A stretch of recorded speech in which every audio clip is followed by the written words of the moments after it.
Welcome back to this special nude broadcast on Iran-Israel conflict. Earlier in the day, US President Donald Trump addressed the nation after US bombers attacked the 3 Iranian nuclear sites. Let's listen in. A short time ago, the U.S. military carried out massive precision strikes on the 3 key nuclear facilities in the Iranian regime: Fordow, Natanz, and Isfahan. Everybody heard those names for years as they built this horribly destructive enterprise. Our objective was the destruction of Iran's nuclear enrichment capacity and a stop to the nuclear threat posed by the world's #1 state sponsor of terror. Tonight, I can report to the world that the strikes were a spectacular military success. Iran's key nuclear enrichment facilities have been completely and totally obliterated.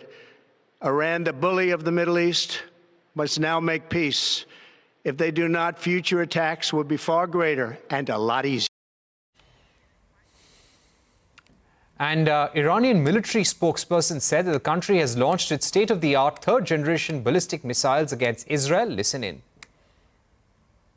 موج 20 عملیات وعده صادق 3 با شلیک 40 فروند موشک سوخت جامد و مایع آغاز شد. در این عملیات برای نخستین بار از موشک بالستیک چند کلاهکی خیبرشکن از نسل 3 موشک‌های هوافضای سپاه پاسداران با بهره‌گیری از تاکتیک‌های جدید و غافلگیر کننده جهت اصابت دقیق‌تر، مخربتر و مؤثرتر استفاده. اعلام می‌کنیم هنوز بخش‌های اصلی ظرفیت نیروهای مسلح جمهوری اسلامی ایران در این دفاع مقدس عملیاتی نشده‌اند.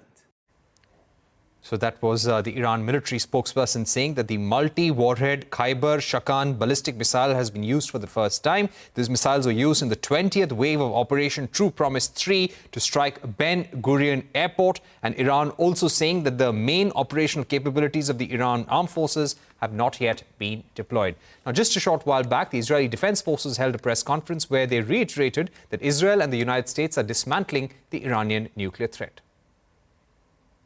Last night, the U.S. military struck nuclear sites in Iran. These actions mark a crucial step stopping the Iranian regime's aggression and its ability to pose a threat to the region and the world. The regime's ability to threaten Israel is being dismantled piece by piece. Even while operating 1,500 kilometers away in Iran, the IDF is operating day and night on multiple fronts to achieve all objectives of the war. We're now joined by Professor Harsh Pant, Vice President, Strategic Studies Program at the Observer Research Foundation, and Dr. Sean Foley, Professor of Department of History, Middle Tennessee State University as well. Harsh, if I could begin with you, why do you think the United States entered the war at this juncture? Iran developing nuclear weapons, that's something that we've been speaking about for decades now. But why at this juncture?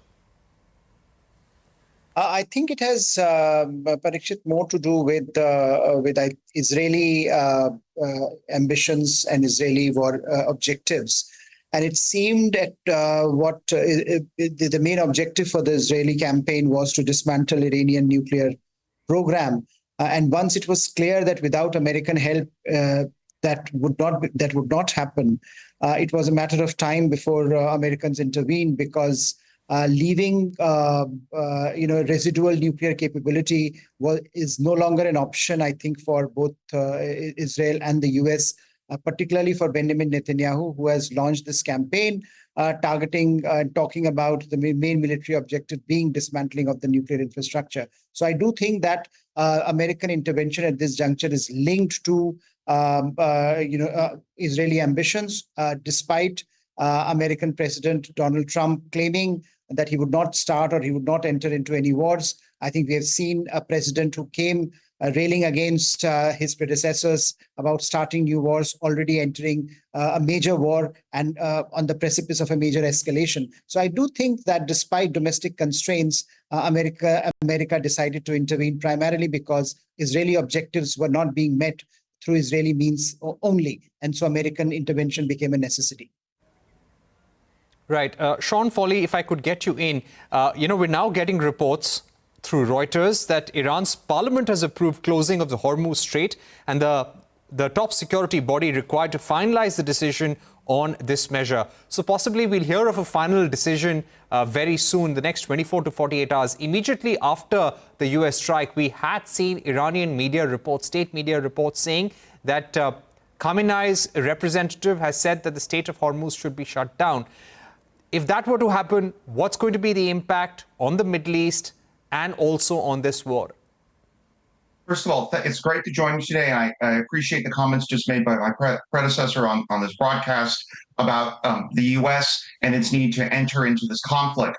The closing of the Strait of Hormuz would be a significant strategic escalation on the part of Iran, one that would impact Iranian oil exports to the world, one that would significantly impact, if it took place, other oil exporters in the Middle East, but also would significantly impact oil prices around the world. Remember, oil is a globally traded commodity, so if you couldn't get oil from the Middle East, it would impact oil prices elsewhere. It would have an especially great impact on countries like China and, of course, India as well. This would be a significant and an enormous strategic impact, one that the United States would have to respond to. It should be noted, of course, though, that the Iranians have not taken it immediately. In many ways, what they're doing is a beginning of a threat and trying to get some leverage over the Americans in this war. It's the same thing that was also announced earlier today with the decision to begin the process of potentially leaving the Non-Proliferation Treaty. Iran, the United States, and Israel are in a protracted war, one which Iran does not necessarily have as many cards as its enemies does, and one of its enemies do, and one of the ways by which it can hit the Americans or the Israelis, or at least increase pressure on them, is closing the Strait of Hormuz. Right. That indeed is an important point. And everyone is saying that this is the last card that Ayatollah Khamenei actually has. Let me go back to Harsh.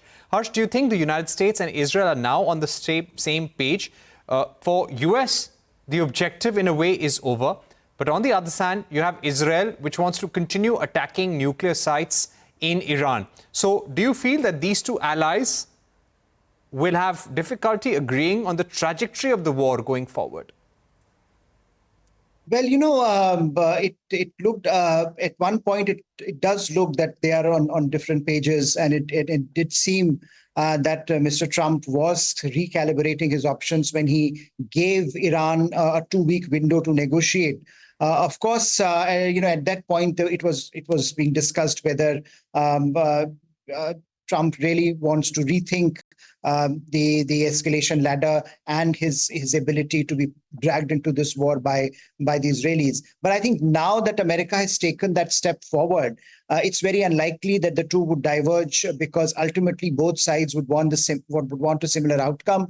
Trump has said in his comments that he hopes that these strikes would bring Iranians to the negotiating table. It looks very unlikely, because for them, for Khamenei, it would be a major loss of face, and for a regime that gets part of its legitimacy by claiming to be standing up to America and Israel, anything under duress, to be perceived as doing anything under duress would be very detrimental to its long-term viability. So I do think that that all the threats that they would make now, whether withdrawing from NPT or whether blocking the Straits of Hormuz, all of them are part of the strategy of trying to gain some leverage over a scenario where their leverage seems to be decreasing by the day. And certainly for the US and Iran, the question is what comes next. because at the end of the day, if the idea had been to dismantle Iranian nuclear program, what we have heard is that Iranians or Israelis themselves at this point are assessing the extent of the damage and whether the nuclear facilities have been moved as claimed by the Israelis before the attacks, as claimed by the Iranians before the attack, or if there is residual capability that still remains, which would ensure that the conflict drags on, because ultimately that was the starting point of this particular episode in the long-standing proxy war between Iran and Israel. All right. Professor Foley, if I could get you in. Right now, you've got U.S. Secretary of Defense Pete Hegseth saying that the attacks on Iran's nuclear facilities took months and weeks of positioning and preparation to be ready when Trump gave the final order. So the contingency plans were always there. But Iran right now is not talking about direct action against the United States. But do you feel that the United States military bases in the region could be easy targets for Iran, and Iran would now be contemplating hitting them first before directly carrying out any strike against the US? Or do you feel there are other measures through which Iran can retaliate as well? That's an excellent question, and there's little question that Iran's military, the United States is in a vulnerable position, and has a series of military bases throughout the Persian Gulf region, or what is also known as the Arabian Gulf region, as well as Iraq. As well in other parts of the Middle East, there are thousands of American sailors. There are there are also dozens of ships and airplanes all throughout the Middle East. Indeed, the United States specifically dispersed its naval assets in the Persian Gulf from Bahrain before the start of military operations to make it more difficult to hit them. But, and this is important, the Iranians, if we've noted today, are beginning a process. They're beginning to take threats. They haven't taken those threats yet. And they also have reasons not to hit those targets, those American bases, particularly those in the Persian Gulf states. Remember, those oil-producing monarchies have had increasingly improved relations with Iran in recent years. It should be noted that the attacks that were launched in recent days by the United States were not launched from American military bases in those Persian Gulf states, particularly Qatar, which has a very large American military base. And the Iranians, should they be striking those American military assets, would also be striking other assets as well. They would effectively be going to war against countries in the Middle East that have done their best to make it clear that their position on this conflict was one that they didn't want to have a war with Iran. And so Iran is going to have to think twice before attacking those American military assets, because they would bring in significant other powers into the region, those that have their own assets and military abilities as well. And Iran so far has avoided that. It should be noted, closing of the Persian Gulf and the idea of the NPT are actions that it can take to put pressure on the United States and Israel without necessarily attacking those other states. And if you look, for instance, online about what those states have made, their initial statements have been strongly against these attacks that have indicated, even though they're close relations with the United States, that they feel vulnerable and they do not like these attacks that have taken place. So again, Iran, if it's going to strike American targets, is going to have to think twice, because it's not just hitting the United States. Right. Let me go back to Harsh right now. Harsh, in all of this, India has been trying to get its students out of Iran, get its people out of Israel as fast as possible to safer areas.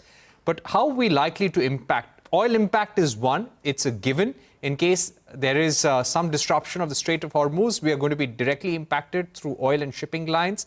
But geopolitically, what is the larger impact and questions for India in the months to come? I think there is a fundamental question that stares India in its face, which is that India's ability to sustain high rates of economic growth are contingent on its energy security. And the wider instability in the Middle East is going to impact India hard on the economic front, which means all kinds of issues that emerge for India and for Indian growth story, something that India would not really like. And therefore, we have seen Prime Minister Modi himself taking the lead, talking to Iranian president about de-escalation and perhaps dialogue and diplomacy being necessary to emerge to take remedial actions. But I do think that for India, India has for a very long time said that, look, we are in a very unique position where our ties with key stakeholders in the Middle East, whether it's the Arab Gulf states, whether it is Israel or whether it is Iran, this trifecta India has balanced very well. I think that balancing act will now be tested, and geopolitically, therefore, India will have to take some stances which may not be palatable to one side or the other. We have already seen some of that pressure in the last few days, but with American strikes now front and center, India, which is also engaged with the Trump administration on a range of issues, including the bilateral trade agreement, will have to negotiate that very, very careful, very fine balance. And I do think that in some ways the pressure on India, because of our citizens, their remittances that come from it, and the energy security aspect, our stakes have been much higher in the Middle East over the last few decades. They've been growing, and as this conflict escalates, those will be the questions that will be there in the minds of Indian policymakers as they think through some of the implications of what has happened and what is likely to happen. All right, let me go back to Sean Foley. Sean, we heard U.S. General Dan Kane, chairman of the Joint Chiefs of Staff, explaining how Operation Midnight Hammer took place. 125 U.S. military aircraft were involved, including 7 B-2 stealth bombers. We saw those 30,000-pound bunker-buster bombs being used. We saw 75 precision-guided weapons, 14 MOP bombs, or massive ordnance penetration bombs being used. But did you get a sense of where the United States carried out these attacks from? Which were these bases where these B-2 bombers, fighter jets, submarines took off from? Well, first of all, the submarines have been deployed. First of all, great question. And again, it was a combined attack. But a second, let me go back to what I noted earlier. Those attacks came from the United States. They were actually flown overseas. Those B-2 bombers can be deployed over long distances. With in-flight refueling. That's one of the things that the United States did. The United States could have used its military, it has military assets in the region. It chose to use the submarines that were used within the region, but the actual planes like the B-2 were flown overseas, not from the U.S. military bases in the region. That was a strategic choice, even though the United States has extremely close relations with the Gulf states. President Trump just wrapped up a visit to the region in recent months. That was an important visit for him. But the United States made a very specific decision to launch those airstrikes from facilities that were outside Diego Garcia or from the United States itself, outside of the region, so it did not have to use those bases, and Iran would not have an excuse to attack American military facilities in the region. If I can add one other thing, two other things that are very important. One, the general one in that news conference earlier this morning, American time, made clear that we had degraded those bases, but we had not destroyed them. He actually was using much more specific language than the president did, so that might suggest that other attacks are in operation. And again, if I can add one other thing about this for India, these attacks will not only force India to recalibrate its impact in the region, it will also force it to recalibrate its relations with other states in the world, other great powers like China, but particularly Russia, because of the oil issue.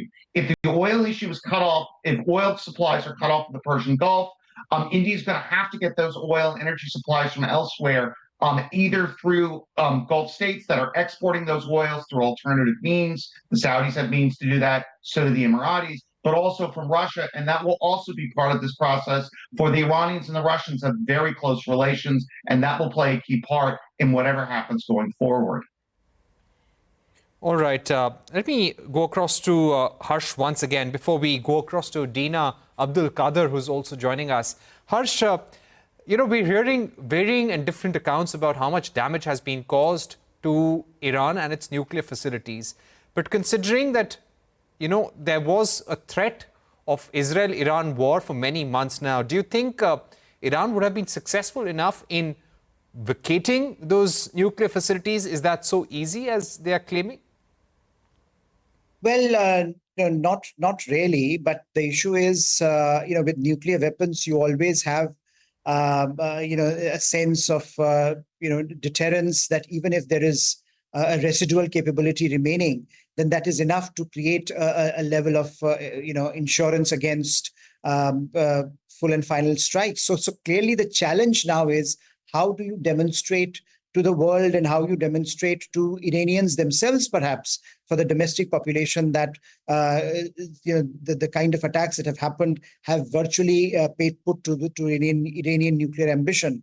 And that means that both sides, whether it is the Israelis and the Americans or the Iranians themselves, would have to would be making great effort in ensuring that their narrative, their side of the story, gets out in ways that allows a certain degree of comprehensibility as to what exactly happened. And that's where we have seen. That's why we have seen some very measured response from the American, military commanders, as well as from the Israelis, who have been saying that, look, we are studying what actually happened. We have to assess what actually happened before we can we can comment on the substance of the attacks, on the consequences. So I do think that this is a serious issue, because ultimately on that hinges Iranian approach as it moves forward in the nuclear dynamic, but also in some ways for Right.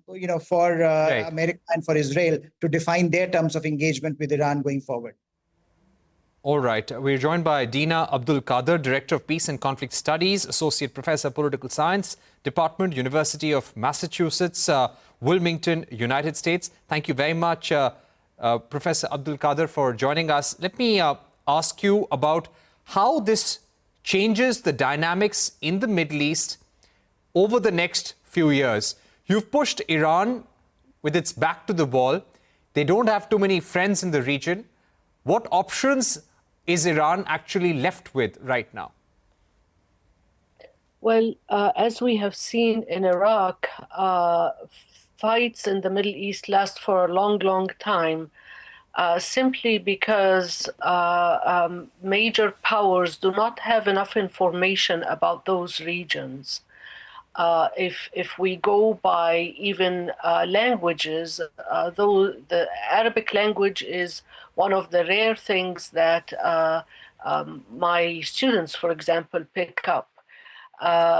With this ill knowledge of the region, also cultural rudiments are forgotten.